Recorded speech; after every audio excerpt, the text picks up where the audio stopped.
제 인트로 영상에서 보시면 제가 리플 CEO 브래드 갈리하우스랑 사진 하나 찍었잖아요. 그때 당시 2022년도 이 컨퍼런스에서 만나서 약 5분 정도 대화를 했었습니다. 근데 그때도 글로벌 은행화를 이야기했었어요. 안녕하세요. 리플에 미친 남자 리미남입니다. 리플이 지금 ETF 승인 기대감의 확대에 따라 10% 급등을 보여줬습니다. 우리 구독자분들 모두 행복한 하루 잘 보내고 계시죠? 네, 저도 리플 롱 포지션을 이제 스위칭한 다음에 만불을 진입했었던 제 포지션이 목표 지점이었던 2.479에 정리가 되면서요. 총 14,327불 여기 보이시죠? 이게 지금 Realize Profit이라고 적혀져 있습니다. 수익 실현을 14,327불을 하고 약 140% 정도의 수익으로 익절을 했습니다. 그리고 이제 기준점 2.4579의 아래로 다시 내려가야 되기 때문에 숏포지션 진입해서 또다시 14% 정도 수익을 만들어내고 있고요. 요즘 리플이 제가 원하는 대로 또 예측하는 대로 흘러가줘서 참 기분이 좋습니다. 이제 어제 포지션 2천만 원과 오늘 포지션 이제 정리하고 나면요. 리플 현물 매집하는 데 사용할 예정이고요. 리플이 이제 SEC와의 소송을 완전히 마무리 지으면서 이 소송 청구 금액이었던 7,500만 달러를 다시 돌려받았습니다. 그리고 이에 따라 월가에서 지금 ETF 승인에 대한 가능성을 현재 95% 이상으로 보고 있어요. 사실 SEC에서 이제 더 이상 리플의 ETF에 대해서 승인 거절을 할 명분도 없고 승인을 거절하는 것 자체에 대한 여론을 감당할 재간이 없기 때문입니다. 지금 월가에서 ETF 승인에 대해서는 그렇게 베팅을 하고 있는데 다만 이 현물 ETF 승인에 대해서요. 많은 분들이 기대를 지금 하고 계시지만 좀 오해하고 계신 부분이 있습니다. 그게 뭐냐?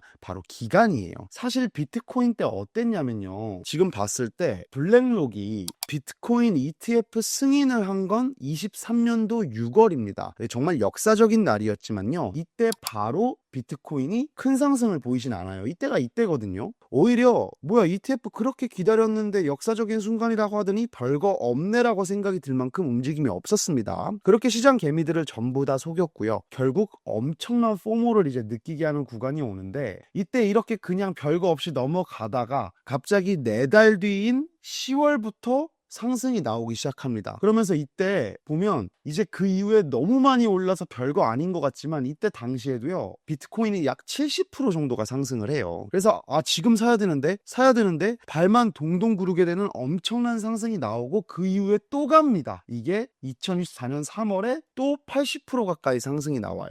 즉 개미들이 샀다 팔았다 뭐 한 10% 20% 수익 내고 다시 나오면 또 올라가고 또 올라가서 사실상 큰 돈은 그동안 매집을 진행하면서 분할 매수를 해왔던 사람들만 볼 수 있게 상승이 연출이 됩니다. 그런 다음에 이제 조정을 또 주기 시작하죠. 이때 당시에 이제 조정 구간에 돌입해서 조정이 나오고요. 그리고 작년 9월부터 이제 또 한 번 큰 상승을 보여주면서 이때는 숨도 안 쉬고 올라가게 됩니다. 지금 보시면 우리가 뭐 지나간 거를 얘기하자고 하는 건 아니지만 이때부터 결국에 큰 관점에서 봤을 때 A, B, C 이 파동에 들어가 있고요. 좀 더 거시적인 관점으로 보면 이제 지금 현재 애널리스트들이 보는 건 이때 구간을 조정이라고 보지 않고 그냥 A파로 보고 B파 이후에 C파가 나오게 될 거다. 그래서 비트코인 옹호론자들이 비트코인 10만 달러를 얘기하는 거예요. 왜냐? 최소 일단 1파만큼의 상승분이 더 가야 되는데 이게 지금 ETF 상승 시작된 시점부터 봤을 때 고점까지 거의 350% 가까이 올랐거든요. 그럼 지금부터도 350% 가까이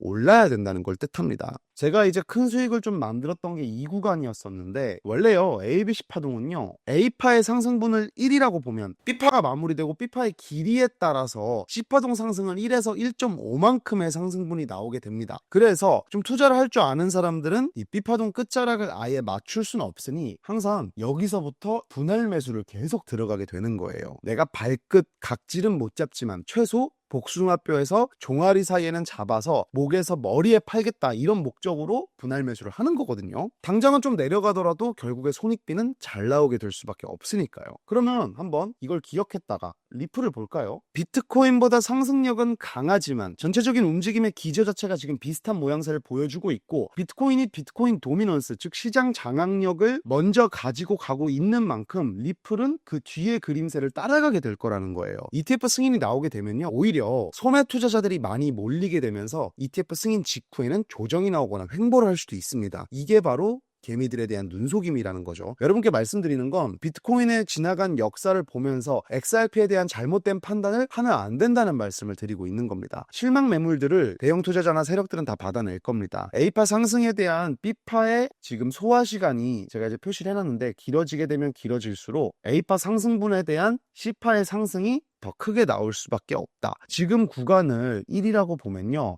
여기 바닥 지점부터 지금 최고점까지 설정을 한 다음에 똑같이 복사를 해서요. 지금 여기 바닥 지점, 지금 이 구간의 바닥 지점에 갖다 대놨을 때 어디까지 상승이 나오죠? 지금 보면 최소 6,800원까지의 상승은 나온다는 겁니다. 기간이 지금 상승분이 시작됐던 구간부터 현재까지 봤을 때 보시면 175일이죠. 이상적인 1대1 파동 사이클은 6개월이라고 보고요. 지금 180일에 대해서 대략 5일 정도 남아있는 상황입니다. 3개월 더 추가된 9개월 기준으로는 1.3에서 1.5까지의 상승을 봅니다. 그렇게 됐을 때 충분히 9,000원에서 만원대의 돌파가 가능해진다는 거죠. 대형 투자자들의 매집이 길어지게 되면요, 우리가 리플이 만원까지 가겠구나 합리적인 결론을 도출할 수가 있게 됩니다. 즉 정리를 해보면 현재 리플의 전망은요, 최소 6,700원에서 1만원 돌파가 기술적 분석 상으로 거시적인 평가는 가능하다 이렇게 보고 있고요. 여기에서 이제 온체인 지표를 좀 보면 고래들은 지금 계속해서 조용히 리플을 사고 있어요. 한 달간요 총 8.8억 달러, 하나로 1조 2,400억 정도 매집이 진행이 된 겁니다. 어마어마하죠. 즉 이들이 매집을 진행한다는 이유 자체만으로도요, 사실 리플의 상승은 예견이 되어 있는 거고, 이번 트럼프 트위터 업로드 관련해서 리플랩스의 로비스트 볼라드가 백악관 출입이 금지는 됐지만 사실 리플을 블랙리스트에 올렸다는 찌라시는 루머로 판명이 났습니다. 이렇게 로비스트 문제가 생겼음에도 트럼프 내각에서 리플을 버릴 수가 없는 명확한 이유가 있죠. 돈을 많이 받았어요. 기부금을 천문학적으로 받았기 때문에 리플을 저버리고 갈 수가 없습니다. 또 암호화폐 시장을 끌고 가고 암호화폐 산업이라는 카드를 정책 과정에서 와일드 카드로 사용하기 위해서는요, 리플이 지금 핵심이 될 수밖에 없어요. 왜? 유일하게 글로벌 은행화가 될 수 있는 암호화폐가 리플이기 때문이에요. 이 부분에 대해서 좀 설명을 드릴 건데, 지금 월가에서는요, 리플을 트럼프가 사랑하는 코인, 트럼프 러브 XRP라는 문구가 유행처럼 퍼지고 있다고 합니다. 그만큼 지금 리플에 대한 정부의 태도가 예전에 비해 180도 달라졌다고 볼 수 있는데, 사실 불과 한 2년 전 바이든 정권 때는요, 리플이 소송하느라 아무것도 못했었습니다. 맨날 그냥 뉴스라고 나오는 거는 리플의 대표 변호사 존 디튼 변호사가 SEC 게리 겐슬러 상대로 이거 잘못했고 우리는 절대 지지 않는다 이런 얘기만 맨날 나왔었어요. 그런데 지금은요, 리플이 계속해서 공격적인 인수합병을 통해서 블록체인 기업들이 인수하고 있죠. 그리고 또 ETF 출시에 맞춰서 ETF 승인을 위한 카드이자 궁극적인 목표인 글로벌 은행화 그리고 스위프트 추진하고 있잖아요. 제가 지난주 영상에서 언급드렸었던 이번 주 트럼프 정부 재무부랑 암호화폐 고위급 인사들 비공개 회의, 이때 이제 이 글로벌 은행화에 대한 뭔가 소스가 나와줄 것으로 예측하고 있습니다. 여러분, 이미 리플은요, 세계은행 통신협회인 스위프트의 점유율을 가져올 준비가 완벽히 이루어져 있습니다. 그 근거에 대해서 스위프트 네트워크가 원활하게 통합될 수 있는 증거가 밝혀졌고요. 리플의 아키텍처가 스위프트 및 기타 주요 지불 시스템에서 금융 데이터 교환을 관리하는 글로벌 메시징 형식인 ISO 2002 표준을 준수한다는 내용이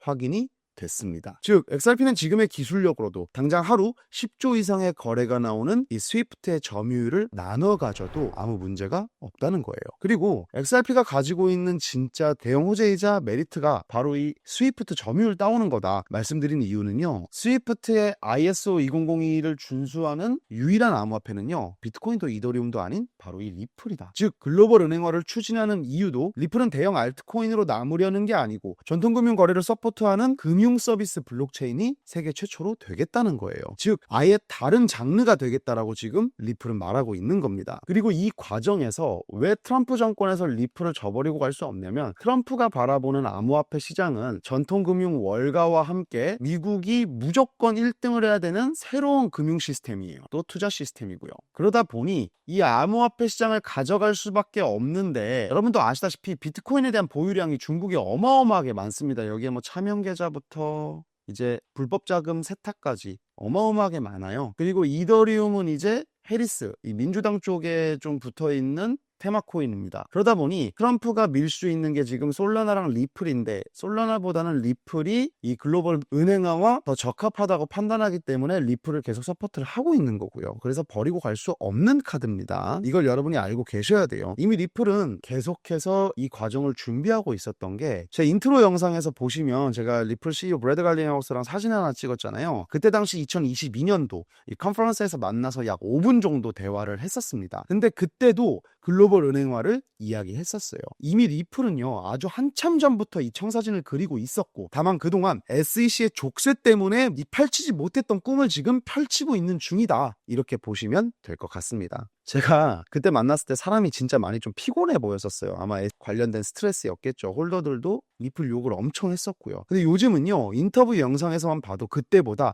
훨씬 더 젊어진 느낌입니다. 일이 잘 풀려가고 있다는 증거겠죠. 여러분, 리플은요 오늘이 저점입니다. 제가 이 말씀을 내일도 드릴 것 같습니다. 분할 매수를 통해서 리플을 매집해 나가는 제 입장에서, 또 리플로 단타 매매를 하면서 분할 매수 시드를 마련하는 제 입장에서는요 아직 포트폴리오에 리플이 없는 사람들을 보면 진짜 코인 투자를 왜 하나, 이런 생각이 들 정도로 리플은 전망이 아주 좋다는 점 우리 홀더분들께 말씀드리고 싶습니다. 오늘 영상 유익하게 시청하셨다면 좋아요와 구독 꼭 한 번씩 부탁드리면서요, 영상은 매일 저녁 7시에 업로드 됩니다. 리플에 미친 남자의 리플 투자 정보 앞으로도 많은 시청 부탁드리겠습니다. 감사합니다.